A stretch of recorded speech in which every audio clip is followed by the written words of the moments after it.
están? Soy Elise Cervallán. Y yo soy José Utreras, también conocido como Planeta Errante. Y les damos la bienvenida a Jugo de Ciencia, un podcast de dos astrónomos que hablan de cualquier cosa de ciencia. Y Elise, quería partir preguntándote si tú crees que descubramos vida o evidencia de vida pasada durante nuestra vida. Oye, qué pregunta tan difícil, porque ya hacia donde ibas era como, sí, obvio que sí. Claro. Pero durante nuestra vida igual está difícil. Sí, porque hay que agregarle un poquito de suspenso a la pregunta.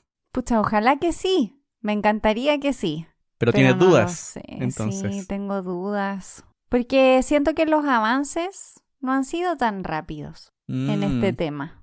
No siento que estemos como al borde de encontrar. Siento que todavía hay como un camino que recorrer.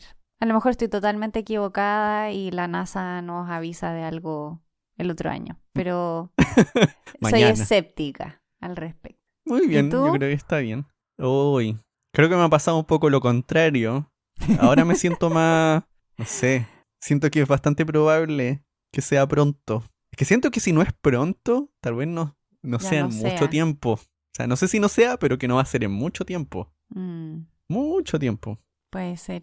Bueno, supongo que la ciencia nos dirá. La ciencia nos dirá cuando la evidencia está ahí. Sí, así que ahí nos queda esperar solamente.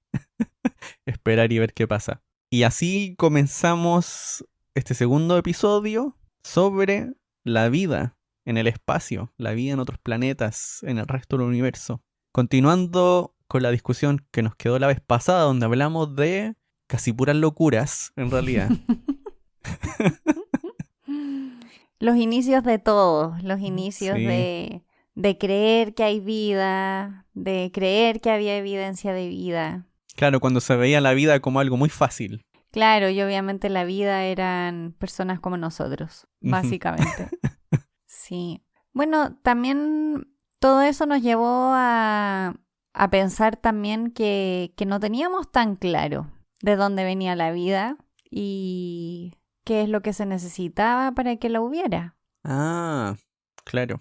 Claro, porque hay diferentes preguntas, ¿cierto? Por un lado, si es que hay más vida y cómo se origina la vida. Porque es difícil imaginarse que exista más vida si uno no entiende bien cómo siquiera se origina en la Tierra. Claro, ¿qué es lo que buscas realmente? ¿En qué te tienes que fijar? ¿Cuáles son los ingredientes clave? A lo mejor uno cree que los ingredientes clave son, qué sé yo, el oxígeno. Y a lo mejor resulta que no, que en realidad el oxígeno no es un ingrediente clave y a lo mejor es clave la atmósfera, por decir algo, estoy inventando. No es simple, independientemente de si piensas en una vida parecida a la nuestra o de forma biológica similar a la nuestra. Sí, son grandes preguntas y también que tienen mucho que ver, creo yo, con todo un tema filosófico, como de nuestro lugar en el universo. Cierto, tienes mucha razón. Con eso, yo espero no estar adelantándome nada con esto. Es que recordé a Carl Sagan cuando hablaba justamente de este tema. Porque él decía, tanto descubrir que hay otra forma de vida en el universo, o descubrir que no hay nada más, las dos respuestas son igual de increíble. En el caso después de cómo nos vemos a nosotros en el resto del universo.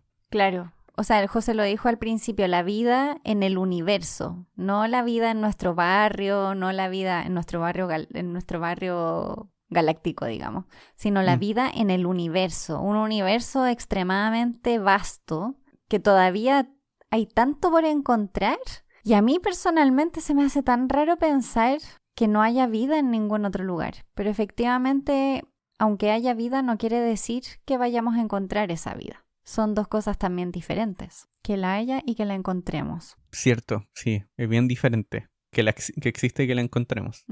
Y ahí me voy a enganchar para comenzar la historia. Esto de que exista y que la encontremos, porque esto suena bastante como ¿qué tan probable es que exista y qué tan probable es que la encontremos? Y en parte de esta discusión podemos volver a uno de nuestros episodios pasados de la búsqueda de extraterrestres o de vida inteligente, el proyecto SETI, cuando hablamos de la ecuación de Drake, que era esta ecuación propuesta por Frank Drake, en la cual uno trata de una forma muy, muy aproximada y con un gran grado de incertidumbre el número de civilizaciones extraterrestres con las cuales uno se podría comunicar. Pero encuentro interesante esta ecuación para la discusión de ahora, porque tiene algunos factores dentro de esta ecuación que importan a esta discusión de la búsqueda de vida. Claro, porque toma en cuenta, por ejemplo, el número de estrellas que tienen planetas que podrían albergar vida. Todo eso son números que en realidad no conocemos. No sabemos ni cuántas estrellas, ni cuántos planetas, ni cuántos pueden albergar vida. Pero se pueden estimar. Hay números más fáciles de estimar que otros con la evidencia que tenemos. Claro, y esos números con el tiempo han ido cada vez mejorando, como saber en promedio cuántos planetas uno podría llegar a encontrar en una estrella. Pareciera que cada vez es más a lo que se creía antes, como el número de planetas que puedan existir alrededor de una estrella. Y entre esos también estaba la fracción de planetas con vida, que es con lo que hay que empezar, siquiera para buscar vida inteligente. Claro, el problema es que estamos estimando con un solo punto, porque tenemos un solo dato de un planeta que tenga vida. Sería bastante bueno tener otro, un segundo puntito por lo menos, para partir. Uh-huh. Y también dentro de estas cosas, algo que sí se menciona mucho hoy es la habitabilidad, porque uno de los factores es el número promedio de planetas habitables por sistema estelar. O sea, ¿cuántos planetas habitables hay alrededor de cada estrella en promedio? Claro, porque las estrellas van a tener planetas y no todos ellos van a tener las condiciones generales incluso. No estamos hablando como específicamente si pueden o no albergar vida, pero cosas tan simples como estar a la distancia adecuada de su estrella para que no se cocinen y que no se congelen los seres vivos de ese lugar, por ejemplo. Sí, creo que ahí podemos definir la zona habitable y uno de los primeros como intentos de ir estudiando eso, porque una forma en que se ve la zona habitable, la forma más como general, es la región donde uno podría encontrar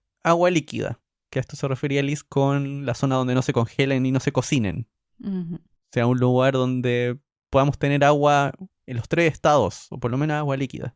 Claro, piensen que si la Tierra estuviese más cerca del Sol, podría estar a una distancia en la que no podría haber agua líquida, haría demasiado calor en la Tierra, entonces el agua se evaporaría y nos cocinaríamos. Uh-huh. Y si estuviéramos un poco más lejos del Sol, nos congelaríamos. Estamos en una zona que es perfecta para nuestro planeta, es perfecta para nosotros. Es lo suficientemente cerca y lo suficientemente lejos a la vez del tipo de estrella alrededor del que vivimos, el Sol.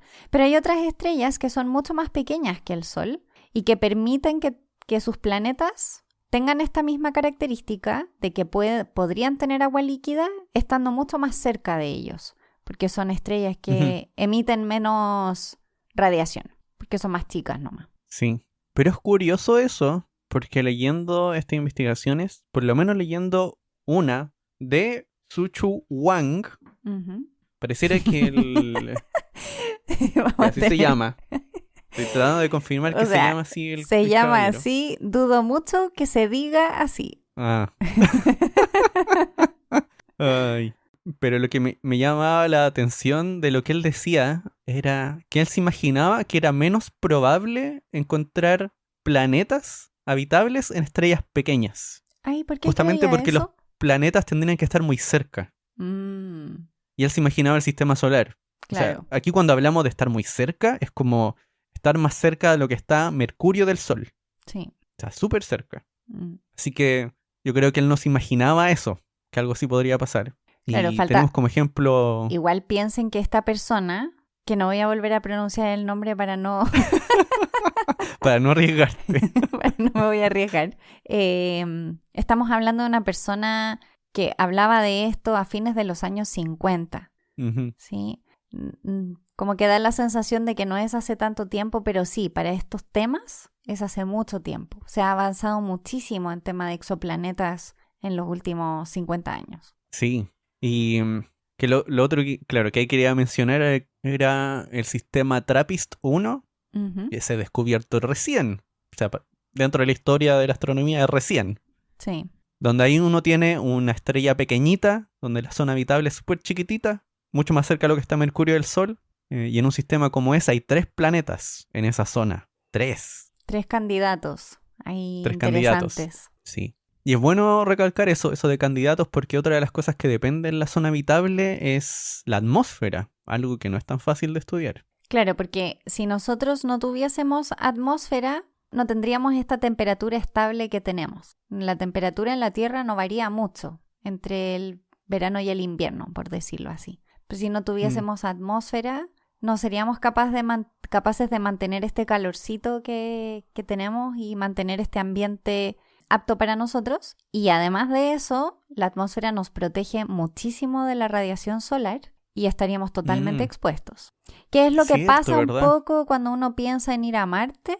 Y las personas que vayan a Marte van a estar expuestas, muchísimo más expuestas, porque la atmósfera en Marte es muy fina.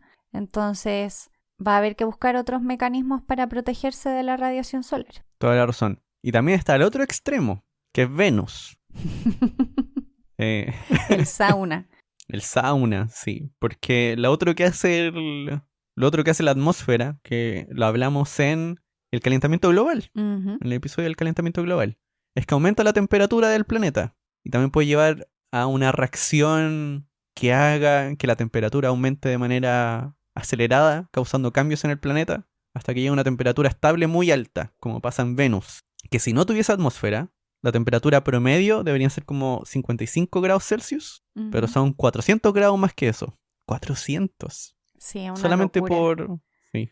Un horno. Un horno. Entonces, como ven, se tienen que dar muchas condiciones distintas para que un planeta pueda tener agua líquida en su superficie. Sí. Y lo otro que mencionaba Su Chuang era algo que no lo había pensado, que no es tan raro y no lo había pensado, que era la zona de órbitas estables. Claro que sí, yo tampoco lo había pensado, pero efectivamente necesitas una órbita que sea efectivamente estable para que esto se dé todo el tiempo de la misma manera. O sea, que la distancia a la que está el planeta no cambie mucho, la distancia entre el planeta y la estrella no cambie mucho, porque efectivamente si, por ejemplo, la órbita es muy, muy elíptica y la distancia más lejana y la más cercana son súper distintas, van a haber cambios súper bruscos dependiendo de en qué época del año estás.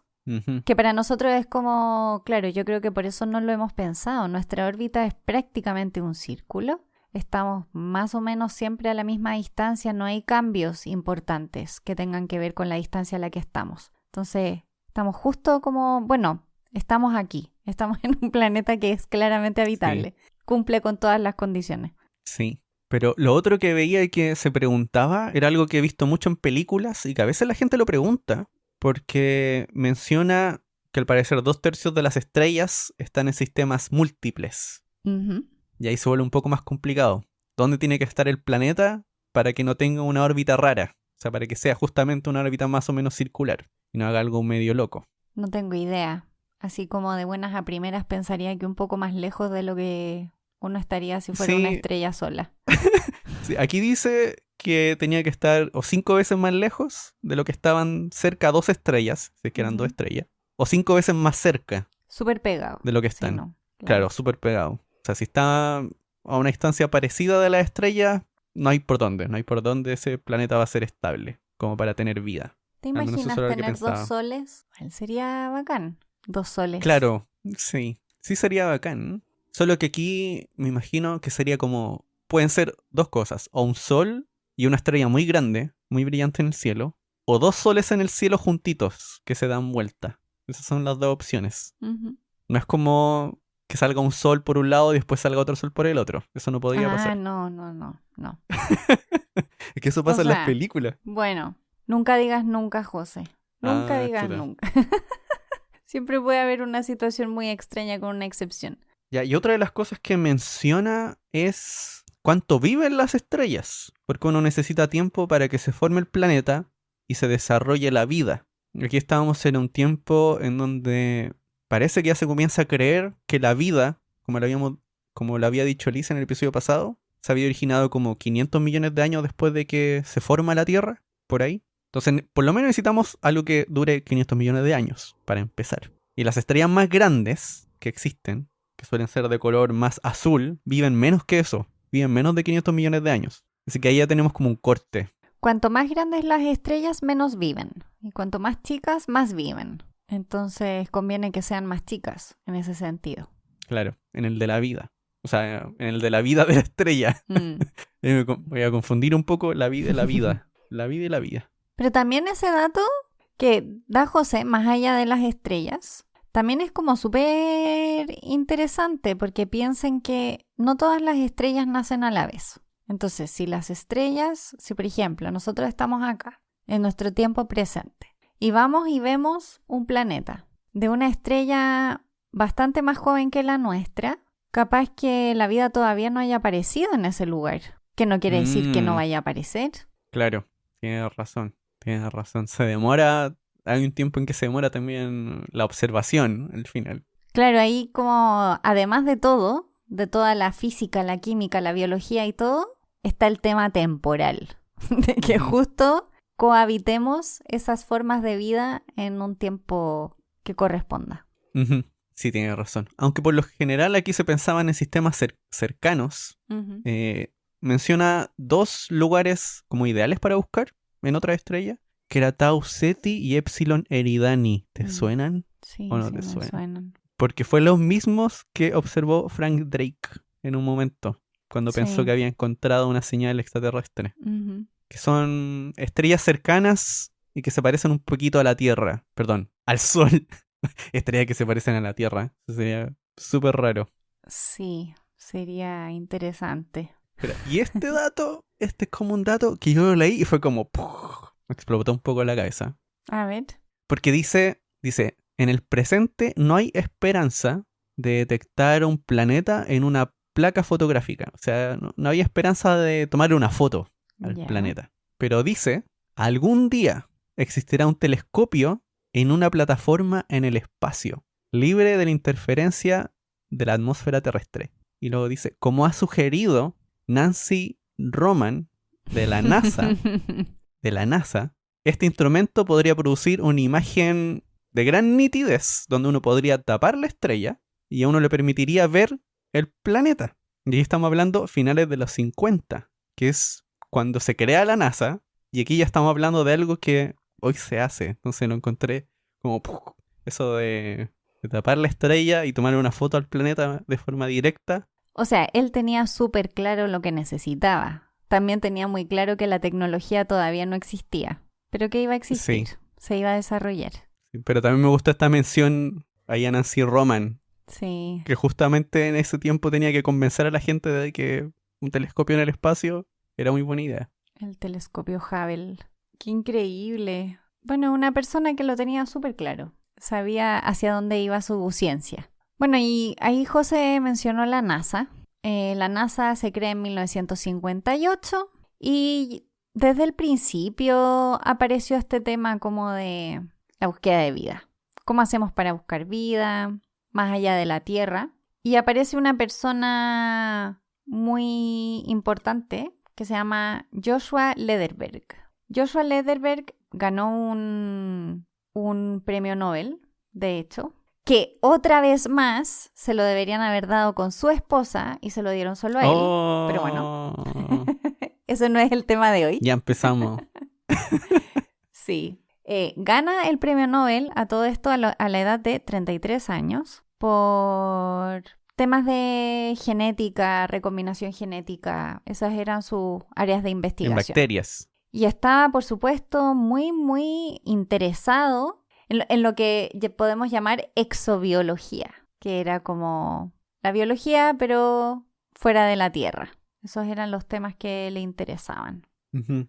Y el interés, igual me llama la atención cómo llegó a él, porque en la historia lo que cuenta es que estaba conversando con un amigo y comenzaron a hablar del Sputnik, ese primer satélite de la Unión Soviética en el espacio. Y se imaginaban que era cuestión de tiempo para que llegaran a la Luna. Y a Joshua lo que le preocupaba, como científico, era que contaminaran la Luna con bacterias de la Tierra. Esa era su preocupación.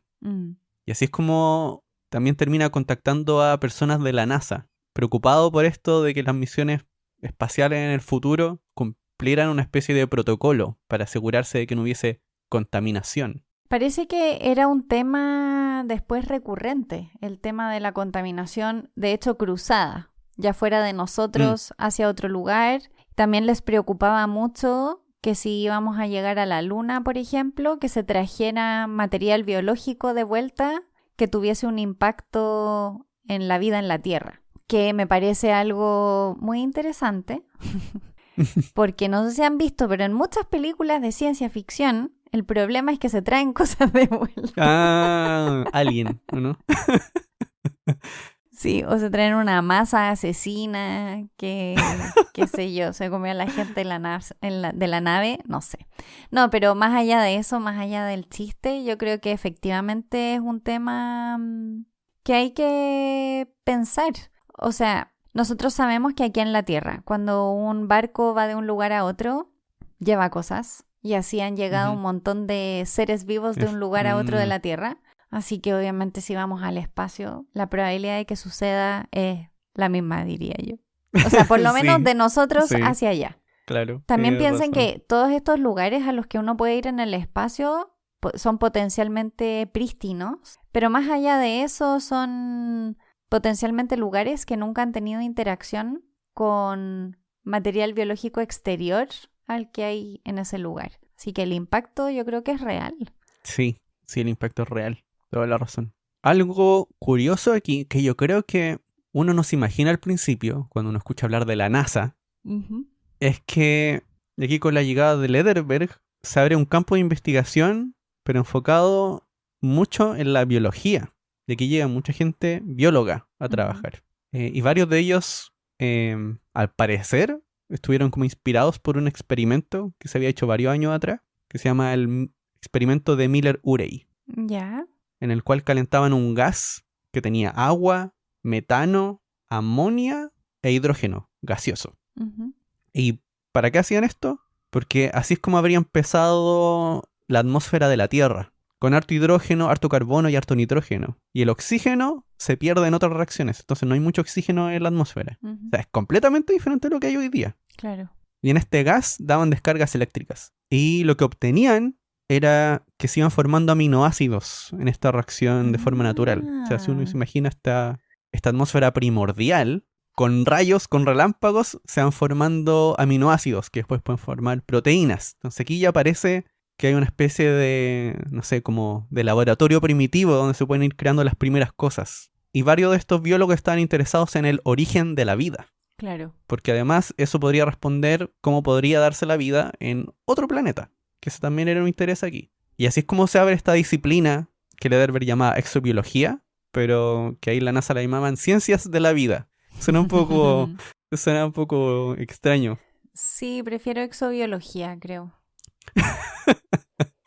No sé qué ciencias de la vida puede ser muchas cosas. Medicina. Sí, no sé. Sí, puede ser muchas cosas. Pero también otras cosas que encontraba ahí interesantes era que desde el mundo de la biología también causaba un poco de recelo. No se veía con buenos ojos esta área. Pero yo por creo algunos investigadores. que pasa con todas las nuevas áreas, diría yo. Es como poco purista, estás mezclando disciplinas. Esto de mezclar disciplinas no es algo que en general la gente vea con muy buenos ojos. Sí, o sea, algunas de las cosas que eran bastante duras les decían, eso no es una ciencia porque no tiene datos. Y ahí respondían, pero si estamos buscando, bueno, mencionaban los experimentos que hacía Frank Drake, o también estos experimentos con moléculas tratando de replicar la atmósfera primitiva. Es decir, ¿cómo que no estamos usando datos? Estamos haciendo experimentos, es ciencia. Claro. Y, de hecho, algunas de las cosas que trataban de buscar en un tiempo era darle financiamiento a proyectos, porque además de darle proyectos en la NASA, también daban financiamiento afuera, dar financiamiento a proyectos que la NSF, que sería, no sé cómo traducirlo, Fundación Nacional de Ciencia, no sé realmente si esa sea la traducción. ¿No sería Fundación de Ciencia Nacional? No sé.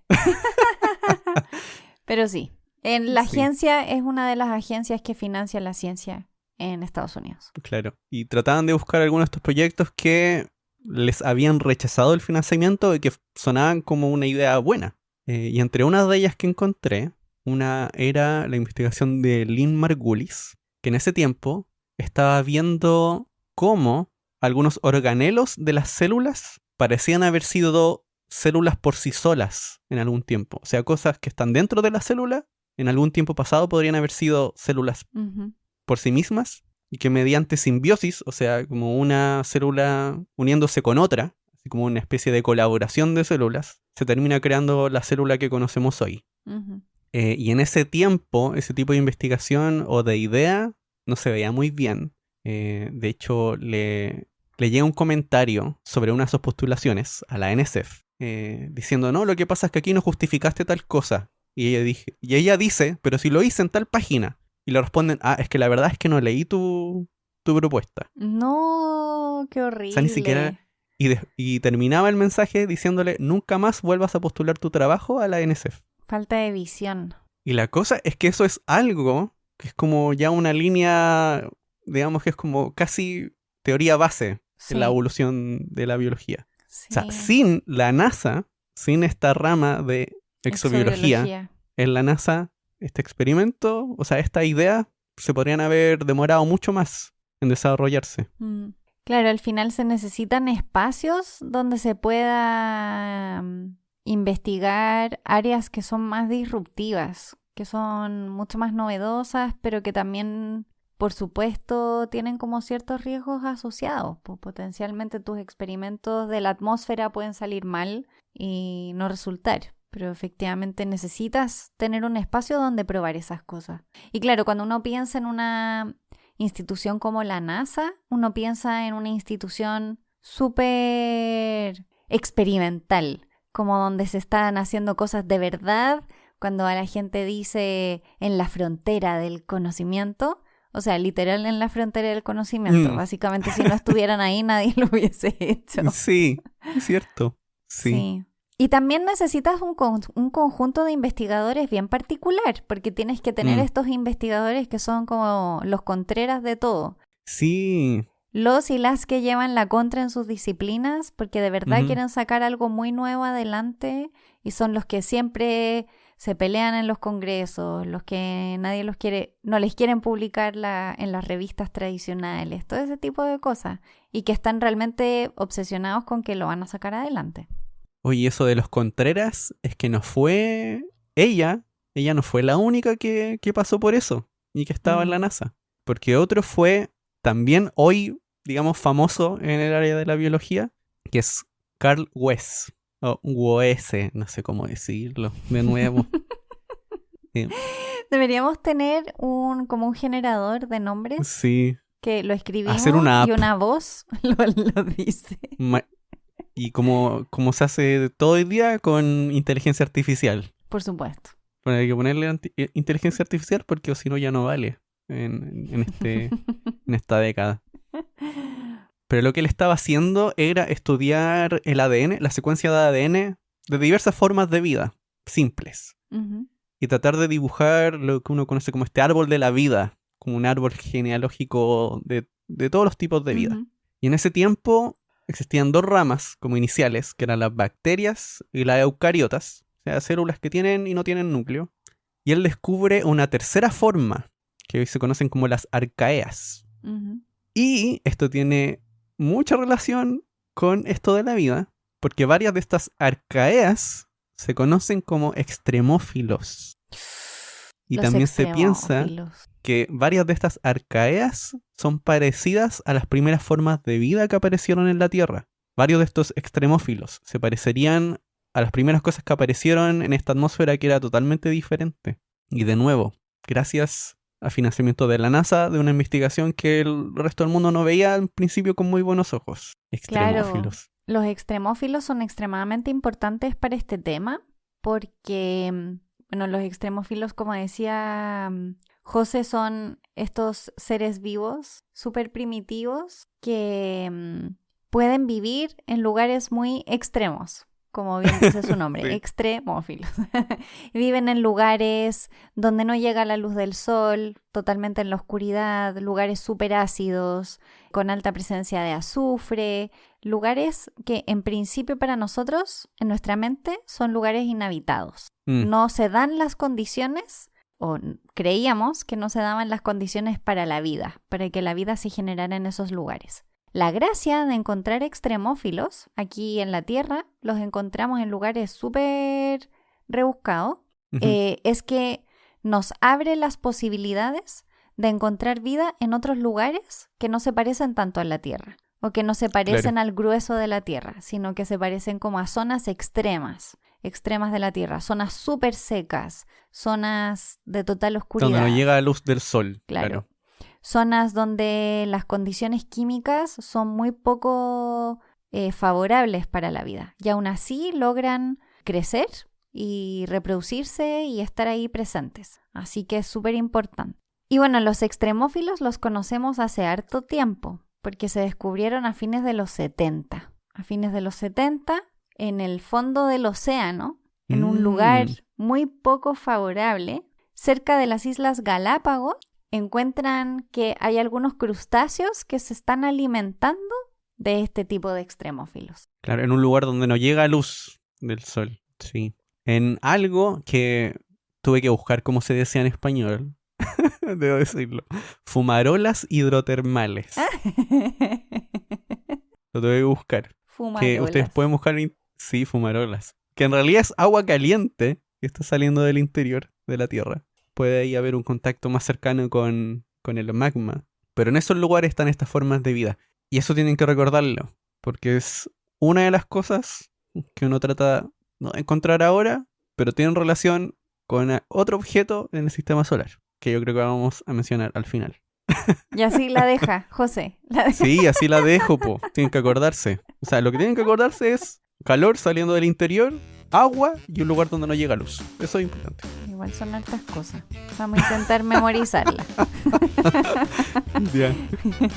Elis, ¿te parece si hacemos una pausa? Uy, ¿verdad? La pausa, ya se me había olvidado que teníamos que hacer una pausa.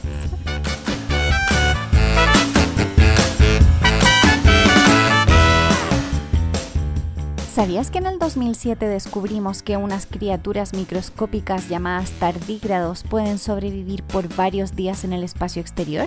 Actualmente la NASA está estudiando qué genes les permiten sobrevivir y adaptarse a ambientes inhóspitos parecidos a los que experimentan los astronautas en el espacio.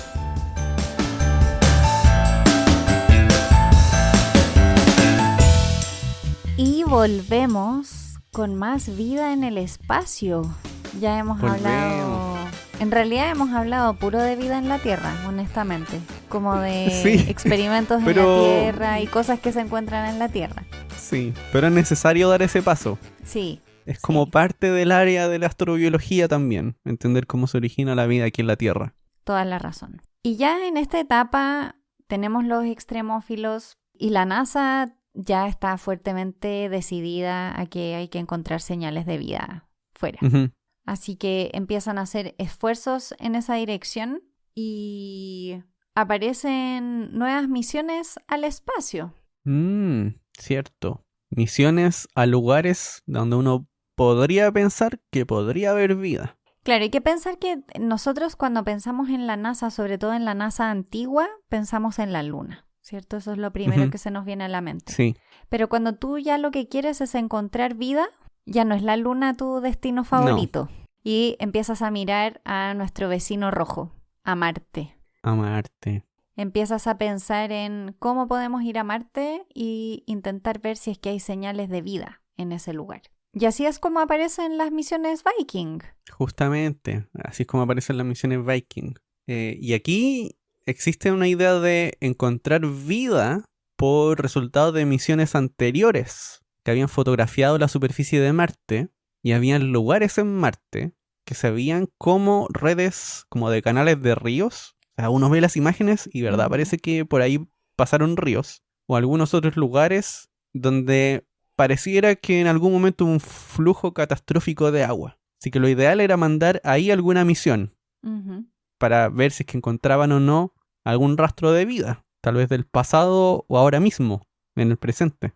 Y ahí mandan como la primera misión a la superficie de Marte.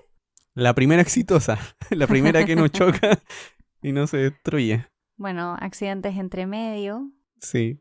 Esto sí es ingeniería espacial. Hay accidentes. Uh-huh.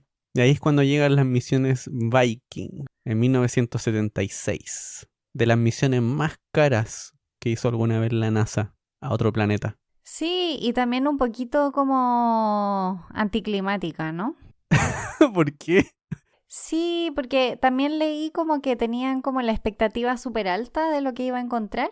Ah, ya, entiendo. Y cuando vieron las imágenes de que era básicamente un desierto pelado, Uh-huh. mucha gente pensó que se estaban equivocando, que ese no era el camino que había que seguir. Sí, claro, porque mandaba unas imágenes desde la superficie y no se Claro. veía para nada muy bonito. No, pero también, mira, si un alienígena manda aquí una misión y aterriza en medio del desierto de Atacama donde no hay nada, claro, que no caiga en una minera, porque si no se iba a encontrar vida. Pero en otro lugar, capaz que le pase algo parecido. Claro, ahí Sí, es distinto. sí. Efectivamente va a encontrar bacterias y todo porque nuestro desierto es vivo, pero si fueran imágenes, no sería tan diferente. Ujú. Pero bueno, aquí habían varios experimentos que iban a bordo de esta misión y algunos de ellos estaban diseñados específicamente para encontrar vida en el presente. O sea, Ujú. encontrar rastros de vida que estuviesen ahí haciendo cosas. Haciendo cosas como caminando. Como... No, No sé qué dices, no, porque no podían... haciendo cosas. sí, es que no podían verlas, no iban a verlas Ya. como por un microscopio.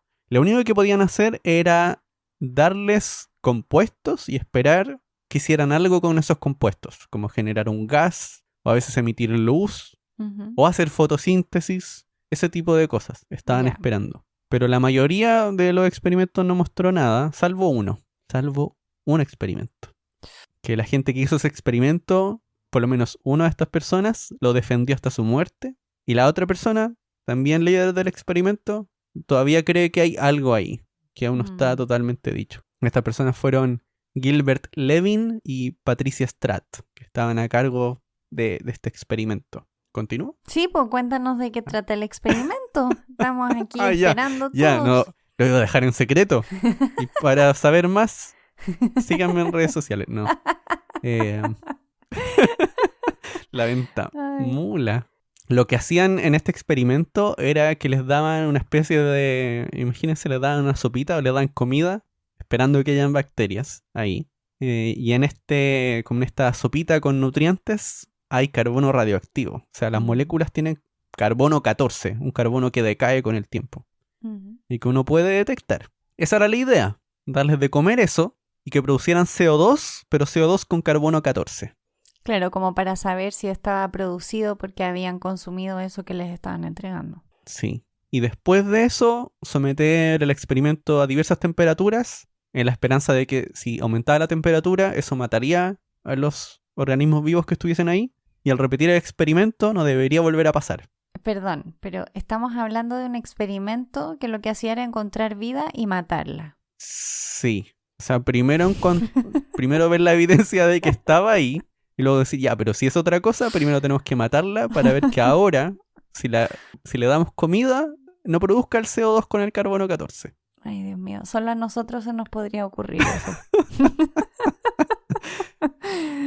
Y eso fue positivo en las dos sondas Viking porque eran dos aterrizadores. Ujú. Tenían los mismos experimentos, que eso es bueno, que repitan el experimento en dos condiciones diferentes. Y ese fue el único experimento que salió con un resultado positivo. Pero como todo el resto salió negativo, como se interpretó y como se interpreta, diría, el consenso hasta el día de hoy, es que seguramente hay algo que no entendíamos muy bien de la química en la superficie del planeta. En cuanto a la composición que hay en la superficie de las rocas y ese tipo de cosas, que podrían haber creado esta señal que en realidad no era verdadera, sino que era falsa. O sea, ¿cuál puede ser el error? Eso todavía no está claro. Hay algunas ideas de cómo se podría dar una señal falsa. Ujú. Pero de vez en cuando, al menos yo lo he visto en algunas páginas de ciencia o de astronomía, se vuelve a revivir este caso porque igual quedan dudas de exactamente qué fue lo que pasó. 2 veces, además. Sí. Y bueno, no es el único caso donde hay gente que todavía está convencida de que el experimento salió bien. Hay otro caso, no con Viking, eso sí. ¿Cuál otro caso? El meteorito. Ah, el meteorito. Sí. Ah, pero ¿de verdad la gente sigue creyendo que sí era? Esa parte Por lo que no... recuerdo, por mucho tiempo creían que sí. No sé si todavía lo creen. Eso es buena pregunta. En 1984, en la Antártica, encuentran un meteorito que tiene un nombre horrible, pero como siempre nos preguntan cuáles son los nombres de las cosas, así que lo vamos a decir. Se llama el AL8, no puedo ni decirlo, ALH84001, un meteorito, y encuentran lo que ellos creían que eran claras señales de vida microbial que existió en Marte. Eso es lo que encuentran. E incluso habían imágenes de lo que se suponía que era un fósil de una bacteria marciana. Y básicamente lo que era un pequeño hoyito en el meteorito donde se supone que habría cabido una bacteria. El problema de todo eso es que es tan pequeño como el espacio de este supuesto fósil que hoy en día los científicos dicen que ni siquiera puedes meter una hebra de ADN dentro de ese espacio. Entonces, claro, es un espacio, digamos, en el meteorito, pero no puedes meter la información genética que debería tener una bacteria, entonces es muy complicado. Y después de eso igual se encontraron como más señales. Yo creo que por eso es lo que dice José, que todavía hay gente que cree que eso era así. Pero fue extremadamente controversial. O sea, la comunidad no estaba muy convencida en aquel momento. Y bueno, no sé quiénes serán los aún defensores de esto. Pero creo que lo del experimento es más... un poco más creíble. Es más complejo porque, claro, tú diseñas un experimento y funcionó. Entonces, claro, si no entiendes bien qué es lo que no está funcionando, para ti tu experimento dio el resultado esperado. Claro, sí. Que aquí el problema también era que, bueno, era un meteorito que venía de Marte y que parecía que mostraba como condiciones donde habría interacción con agua. Entonces era, aquí una interacción con agua, aquí parece que hay algo con vida. Era toda una historia, como de varias cosas que se unen. Sí. En un cuento, no lo digo de forma sarcástica y despectiva, sino que todo se une para armar una historia en conjunto. Que era todas las cosas que encontraron sentido. en el meteorito. Sí. Claro, el relato era coherente. Esa era la palabra que quería, el relato. Se me venía a la mente. Pero también con esto me acordé de otras historias que hemos contado donde habían fósiles que no eran fósiles en meteoritos. O sea, también ha pasado en otras ocasiones donde uno ve cosas donde no las hay. Sí. Pero de todas formas esto fue bueno, lo del meteorito. ¿Por qué? ¿Sí? Sí, fue bueno. Porque de hecho la NASA se puso las pilas y creó el Instituto de Astrobiología de la NASA. Solo 2 años después de que saliera el paper del meteorito. O sea, hay una reacción por parte de la NASA y esto contado en la página de la NASA, digamos, en la página de la NASA cuentan esto, que el Instituto de Astrobiología se crea de alguna forma reaccionando también a este trabajo, independientemente de que finalmente no haya habido un consenso al respecto y se haya encontrado que se podía explicar de otras formas que no fuera vida en Marte. Digamos que el interés volvió, porque algo que no dijimos es que lamentablemente con los Viking se generó efectivamente un poco como de... ¿cómo se dice? ¿Desilusión? Sí, había como una decepción y también había escepticismo de si se debía seguir financiando ese tipo de misiones. Cuando aparece el tema del meteorito, como que revive. También hay que entender que en estas instituciones las autoridades van cambiando, entonces las decisiones se van tomando por personas distintas y en ese momento el director de aquel entonces decide que hay que volver a darle una nueva vida a esta área de astrobiología, pero en forma renovada, creando este instituto. Y ahí es donde se empiezan a tomar todos estos temas y también con la astrobiología se ataca el problema desde una forma mucho más interdisciplinaria, donde de verdad astrónomos y biólogos trabajan en conjunto para intentar sacar adelante los proyectos para contestar las grandes preguntas de la búsqueda de vida, y que al final es lo que ve la luz y que nosotros conocemos como con todos los temas que aparecen en los años 2000 de la NASA en torno a temas de astrobiología y de encontrar vida fuera de la Tierra. Claro. Cierto. Y una de las cosas que escuchamos mucho cuando hay artículos de la NASA hablando de estas ideas de vida son los biomarcadores, que son estas moléculas que la gente está buscando que podrían indicar la presencia de vida en un planeta. De repente van saliendo noticias como esa, como en un momento salió la fosfina o fosfano en Venus. Uh-huh. Que al final resultó un resultado que no era, pero ese es como una parte de toda la investigación, encontrar algunas de estas evidencias indirectas en las atmósferas de los planetas, en su mayoría. Claro, nuestra propia atmósfera está fuertemente influenciada por nuestra presencia. Nuestra presencia me refiero de la vida en la Tierra, no de nosotros como seres humanos. Bueno, que también, pero sí. La vida. Y por ejemplo, hay indicadores que se utilizan como la búsqueda de oxígeno en la atmósfera. Es una señal que se relaciona con la presencia de vida y son esos indicadores que uno busca. Y tenemos que recordar, como ya hemos dicho en otros episodios anteriores, que en astronomía hay toda un área que permite estudiar química de los lugares. O sea, yo diría que gran parte de la astronomía es encontrar y estudiar objetos a través de la química. Entonces, tenemos herramientas que nos entregan información sobre la química de las atmósferas de los planetas y nos permiten buscar si están presentes o no estos elementos químicos que son clave y que son indicadores, como decía José, indirectos. Podrían estar ahí no por vida, sino por otra razón, que fue lo que pasó con Venus también, que bueno, en ese caso era un tema de los datos, si no recuerdo mal, pero podría también estar presente porque en esa atmósfera se generan ciertas reacciones químicas que no son las que estamos acostumbrados a ver, por ejemplo. Pero te da pie ya a tener como cierta... Cuando uno busca algo, tiene que saber qué es lo que está buscando. Si no, nunca lo vas a encontrar. Y los biomarcadores nos dan un poco eso, como esas señales de hacia dónde deberíamos prestar atención.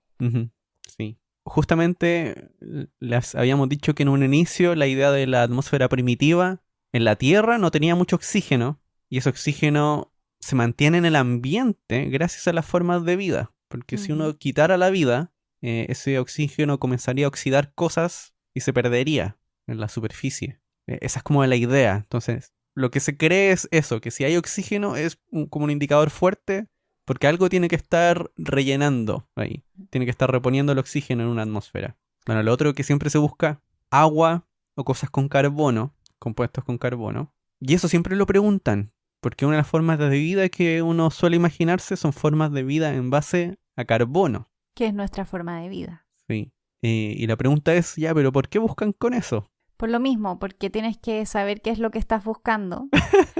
No, y además el carbono, desde el punto de vista, desde mi desconocimiento de la biología, voy aquí a hacer una declaración primero, pero tengo entendido que el carbono es uno de los pocos elementos que puede formar cadenas complejas en forma simple. Entonces, tiene sentido que sea carbono y que no sea otro elemento químico, porque con el carbono puedes crear estructuras grandes. Es como los legos fáciles de armar, por decirlo así. Sí, es muy versátil en eso, se puede unir con varios átomos y formar cadenas largas. Y lo otro, desde el punto de vista ya astronómico, yo diría que es la abundancia. También. Es bastante abundante a diferencia de otros átomos que podrían parecerse un poco al carbono, porque recuerdo cuando yo era estudiante de pregrado, se hablaba mucho de ¿y qué pasa si hay vida en base al silicio? Que tiene unas propiedades parecidas al carbono. Pero no es tan común como el carbono. El carbono uno lo puede crear en una estrella pequeña. Claro, recuerden que en las estrellas queman hidrógeno en helio y luego helio en carbono. Y ya está. No necesitas ir más lejos en etapas. Y si ya quieres formar silicio, tienes que avanzar más y son menos las estrellas que son capaces de hacer eso. Claro. Así que ahí se juntan varias cosas. que es algo que conocemos bien, que somos capaces de identificar, cuya abundancia es favorable y además es un elemento químico que permite crear estas cadenas complejas para formar vida. Ujú. Así que las tiene y cadenas, todas. sí, y cadenas de cosas que hemos encontrado en el espacio. Porque hemos Además, encontrado azúcar, que tiene carbono, alcohol. un ejemplo cualquiera, Y alcohol. sí, alcohol. Y uno de los más impresionantes, diría yo, es que ya se han encontrado todas las bases nucleares, así se dicen, todos los nucleótidos que forman el ADN y el ARN en el espacio, en meteoritos. Claro, esas son las moléculas que nosotros llamamos prebióticas, que son como moléculas que les falta un empujoncito nada más para que se junten y que puedan formar vida de alguna forma. Son Ujú. moléculas a partir de las cuales se construyen las estructuras de vida que nosotros conocemos, como el ADN, por ejemplo. Y hay toda un área de la astroquímica que se dedica a moléculas prebióticas. Y lo interesante, además, bueno, todo es muy interesante, pero me parece como además curioso que estas moléculas estén como flotando en el espacio. Porque Sí. uno, y lo que pensaban antiguamente, es que estas cosas sucedían en la Tierra. Y que era en la Tierra donde se generaban todo este tipo de compuestos y todo. Pero en el fondo están en el espacio, están ahí. Mm. Entonces eso es una señal, o puede ser una señal, de que no faltan tantos pasos para que se forme vida en otro lugar. Es solo como luego ya armar el puzzle, de alguna forma. Claro que Sí, un puzzle cierto. súper difícil, pero, Sí, igual es difícil. pero están ahí las piezas. No es que se necesiten cosas súper complejas, están las piezas. Y cada vez encontramos moléculas más complejas. A lo mejor el día de mañana encontramos cosas más impresionantes flotando en el espacio. Sería genial eso. Y bueno, el otro gran Algo- ingrediente también José lo mencionó, y es el agua. Pero ya El no el agua. agua como en la atmósfera, sino el agua líquida. Y esto yo creo que es un tema que a día de hoy todavía es algo que cuando hay anuncios que tienen que ver con agua son súper A importantes. veces, sí. A veces se exceden un poco, en mi opinión. Porque no es lo mismo descubrir como un agua cuando uno dice un lago a descubrir agua en la luna. Es bastante diferente. Claro, es que dicen, encontramos agua en Marte y uno se imagina eso, una laguna en Mm. Marte, y no es eso. Es como moléculas de agua que están en granos de polvo sobre la superficie, pero está. Claro, está ahí el agua. Ahora ya cuando pensamos en agua, así como lagos, océanos, uno podría pensar que eso es más raro, que el agua de esa manera solo la podríamos encontrar en la Tierra. Pero con el paso de los años, gracias a las misiones espaciales que hemos tenido, algunas bastante antiguas como Galileo, que fue a Júpiter, Cassini, que fue a Saturno, ahora de nuevo tenemos una que está en Júpiter Juno, hemos comenzado a encontrar evidencia de océanos subterráneos en lunas del sistema solar. Y Así eso es. no sé, lo encuentro increíble. Ahora, al menos yo siento que se ha movido un poquito el foco. Antes era mucho Marte, ahora se está moviendo también hacia las lunas. Estas lunas de hielo en el sistema solar. Claro, la idea es que si tú hicieras un agujero en ese hielo, podrías llegar a ese agua. Y eso es como lo que se pretende, en el fondo, intentar ir y acceder a ese agua y ver si es que se puede encontrar señales de vida en ese lugar.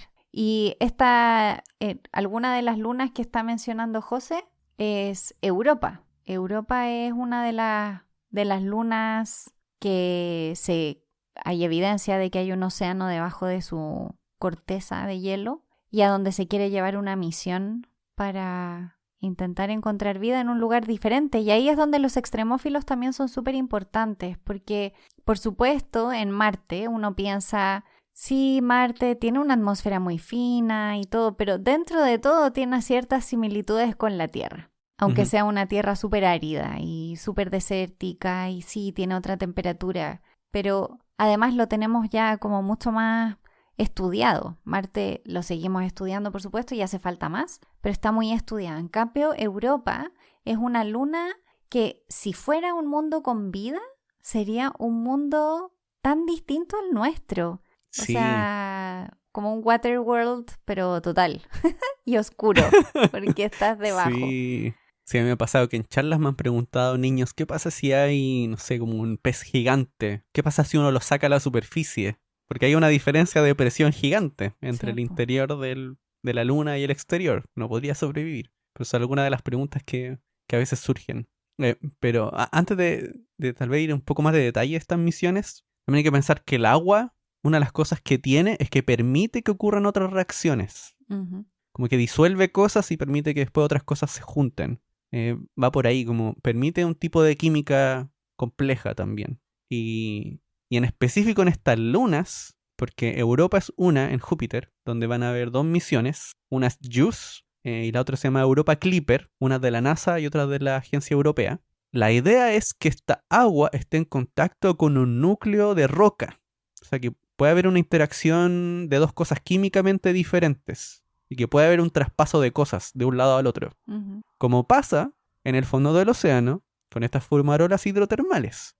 ¿Se acuerdan que José dijo que nos teníamos que acordar de las fumarolas hidrotermales? Sí, entonces el caso más optimista es que exista eso bajo la corteza, donde está este océano subterráneo. Que exista un lugar donde está fluyendo energía y hay una interacción y hay química y se pueda producir vida. Pero se dan cuenta de que hay muchos supuestos en todo esto. No sabemos si hay fumarolas hidrotermales. No. Hay muchas cosas de Europa que no se saben. Entonces, esa es una de las dificultades extra de este tipo de misiones. Creo que con las misiones a Marte era un poco diferente. Habían muchas imágenes previas antes de mandar a algo a aterrizar. Además, tuvieron su buena cantidad de accidentes para ir perfeccionando sus misiones. En cambio, esto es una misión, son misiones muy diferentes y también no se sabe qué es lo que se va a encontrar realmente. Uh-huh. Y también hay que poder reaccionar a eso. Sí, además que tenemos que pensar que son misiones satelitales. O sea, lo que van a usar son radares que pueden como analizar en profundidad lo que encuentren como agua o capas de hielo en varios kilómetros de profundidad, pero no vamos a tener imágenes del fondo marino. No. Eso sería genial tenerlo, pero no vamos a tener algo así, porque hay que pensar que son kilómetros de hielo. Y la otra dificultad es que Júpiter está considerablemente más lejos de nosotros que Marte. Sí, también. Toma harto tiempo llegar. Claro, entonces el esfuerzo es mucho mayor y también la dificultad técnica es mayor de tener un satélite mucho más lejos. Uh-huh. Pero aquí hay varias esperanzas todavía. Sí. O sea, estas son Europa, junto con Encelado, son las lunas más prometedoras, pero no son las únicas que podrían tener océanos bajo su superficie. Hay otras lunas más. Son varias, de hecho. Sí, Ganímedes también parece. Uh-huh, sí, Calisto también. Y hay unas cuantas más. Así que se está volviendo interesante eso. Bastante interesante. ¿Qué puede llegar a pasar debajo de la superficie de esas lunas? Un tiburón. Claro, un tiburón. Y no sé, también ahí sacado de ciencia ficción, rompemos la corteza de hielo y de ahí salen unas naves espaciales. Ay, todo es posible. Bueno, la NASA ha tenido un largo recorrido en estos temas de astrobiología, o lo que hoy día llamamos astrobiología. Y de hecho, una institución así de grande, por supuesto, tiene que tener documentos donde explicita cuáles van a ser sus estrategias de trabajo. No es como que alguien se levanta un día y dice, vamos a hacer una misión a Europa. Y ya está, y sucede. No. Entonces, la NASA tiene un documento de estrategia de astrobiología. Y este documento está en internet. Ustedes lo pueden encontrar. Y me pareció bien interesante. Se enfoca en 3 preguntas básicas. La primera es cómo comienza la vida y cómo evoluciona. La segunda es si existe vida en otro lugar en el universo.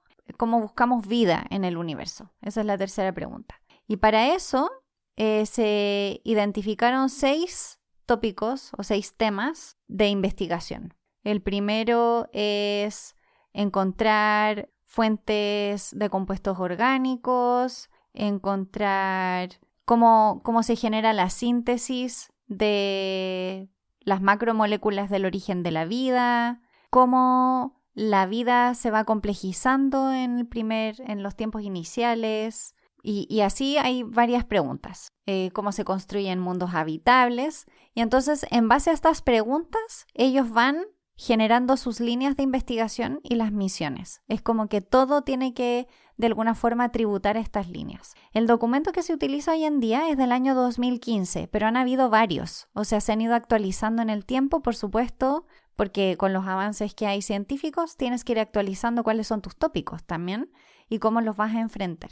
Y este documento, que es muy largo y que por supuesto no me leí porque es muy, muy largo, pero me pareció interesante porque, por ejemplo, para cada uno de los tópicos tienen como un capítulo que está dividido en distintos puntos. El primero es ¿por qué este tópico es importante? Que me parece importantísimo partir por ahí. Segundo es ¿qué es lo que implica la investigación de ese tema?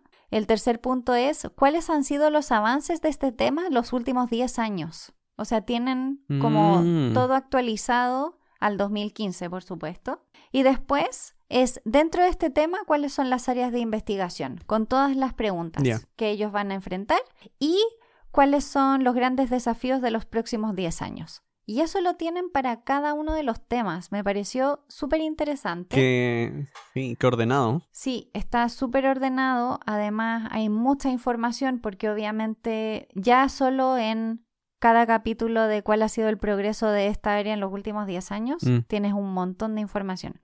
Así que los invito a buscarlo porque me pareció interesante cómo ellos organizan todo esto para poder avanzar de una forma que logren objetivos y que no sea una cosa como más temperamental de a mí me tinca que esto es lo que deberíamos hacer. Que uno esperaría que grandes instituciones como esta nunca hicieran, pero la verdad es que a uno a veces le genera la duda, ¿o no? De que sea más bien como la tinca. Sí. A veces pareciera eso, varias veces. Pero no. No, también estas cosas se hacen con harto tiempo de anticipación. Por ejemplo, algunas de las cosas que mencionamos ahora, hace un rato atrás, como los experimentos que se hicieron en Viking, que fueron en el 76. Las ideas de varios de esos experimentos comenzaron cuando se fundó la NASA. Y llegó la gente a trabajar ahí, ya tenían más o menos una idea de lo que iban a hacer. No sé, eso me cambió un poco la imagen también de estas misiones. Hay varias cosas que están pensadas de hace mucho tiempo. O sea, y eso es bueno y malo, porque también sabemos de misiones que luego no ven la luz porque toman mucho tiempo y para cuando van a suceder ya no tienen sentido. Porque hubieron ciertos descubrimientos, porque pasaron cosas entre medio, entonces tiene sus pros y sus contras. Me imagino que si eres una persona que lleva 10 años trabajando en una misión y tu misión se cae, igual debe ser súper duro. Sí, debe ser bien duro. De hecho, aquí hay, en el área de la astrobiología de la NASA, había unas cuantas misiones porque dependían de otras misiones, algunas de esas que hemos mencionado en algunos episodios, como en el de Marte, que fracasaron o que se suspendieron. Y ahí uno de los problemas. Que yo quería terminar con algo que yo encuentro que es emocionante ahora. Otra de las cosas emocionantes, que es el James Webb Telescope. JW. Nada de James Webb acá. Ya, cierto. Está cancelado. Cancelado. Sí, yo creo que varia la gente que escucha el podcast cuando llegan aquí no van a saber por qué, pero está cancelado. Después pueden buscarlo para enterarse de por qué. Pero lo que quería decir aquí era que algunas de estas cosas que mencionamos como los biomarcadores, la manera en que uno los encuentra es por el tipo de luz que absorben. Y varias de estas cosas absorben en el infrarrojo. O son más fáciles de detectar en el infrarrojo. Porque ese es un tipo de luz donde la estrella no brilla tanto, entonces no opaca tanto la señal del planeta. Que eso puede ser un problema. Pero también tenemos el problema que varios de estos biomarcadores ya están en la Tierra. Entonces si uno observa desde la Tierra, nuestra propia atmósfera crea una señal en la observación. Entonces lo mejor es irse al espacio para tratar de encontrarlo. Teníamos el telescopio espacial Hubble, pero que no es capaz de ver el infrarrojo para estas moléculas que necesitamos. Pero quien sí lo va a hacer es este nuevo telescopio, el JW. El JW. Hay que encontrarle un nuevo nombre. Sí, el John Wayne, como había dicho Liz. John Wayne. Fue como el primer nombre que se me ocurrió, que era JW. Ahí pueden tal vez dar sugerencias de qué puede ser JW. Pero para alguna de las cosas que se va a usar es para estudiar algunos de los planetas que ya hemos encontrado, planetas terrestres. Aquí estoy viendo el último número según la NASA, 187 planetas terrestres confirmados, donde podamos buscar o podamos analizar la atmósfera de los planetas. Entonces la idea es que el planeta pasa frente a su estrella, esa atmósfera absorbe luz infrarroja y esa absorción la va a notar este telescopio espacial. Y así podemos saber qué tiene la atmósfera. Y se pueden buscar cosas como ozono, agua. Habían personas que también querían buscar aerosoles, como los que usamos nosotros para contaminar el cielo. Claro, y como tratando de buscar evidencia de vida inteligente. No sé si esa es la forma de vida que queremos encontrar, pero... No. Claro, otra forma de vida contaminando el planeta. Claro, para no sentirnos tan solos. Mal de muchos. Sí, pero ahí donde ya tenemos otra manera donde buscar afuera. Uh-huh. Y lo bueno es que ya pasó las primeras pruebas del alineamiento de los telescopios, así que parece que va a funcionar muy bien el telescopio. Así que tengo mucha esperanza. Tengo muchas ansias de saber qué cosas iremos a saber para el próximo año. Sí, se vienen hartas cosas con el JW. Así que ahí les estaremos contando. Bueno, y antes de despedirnos, queríamos agradecerle a 2 nuevos mecenas, 2 nuevos patroncitos o patrones. El patrón. En Patreon. El patrón. que nos escriben y nos dicen ¡trabaja! Y ahí y así grabamos nuestro podcast. No, mentira. Que nos apoyan ahí en Patreon. Entonces queremos dar la bienvenida a Anita y a Sebastián Díaz. Muchas gracias. Muchas gracias, Anita y Sebastián, por apoyarnos. Sí. Y también quería leer un mensaje que nos llegó de Gladys Schroeder, que nos dice: descubrí su podcast hace unos días y no puedo parar de escucharlos. No soy científica, trabajo como maestra, a punto de mi jubilación, y soy muy curiosa. Gracias por hacer de la ciencia algo ameno y apto para no científicos. Y nos despide con gracias desde Argentina. Muchas gracias, Gladys, por tu mensaje. Sí, a mí me pone muchas muy contento. Gracias. Sí, a veces la actividad de hacer podcast es un poco solitaria en el sentido de que hablamos entre nosotros y no interactuamos mucho con ustedes, así que muchas gracias por mandarnos sus mensajitos y darnos ánimos, porque eso dan ganas de seguir y de hacerlo mejor. Sí, y bueno, y así llegamos al final de este episodio, y si quieren, al igual que Anita y Sebastián Díaz, apoyarnos, recuerden que pueden ir a Patreon, porque ahí nos pueden ayudar directamente a que continuemos haciendo más episodios para este podcast y que sea cada vez mejor. Así que si nos quieren apoyar, vayan a patreon.com/jugo de ciencia.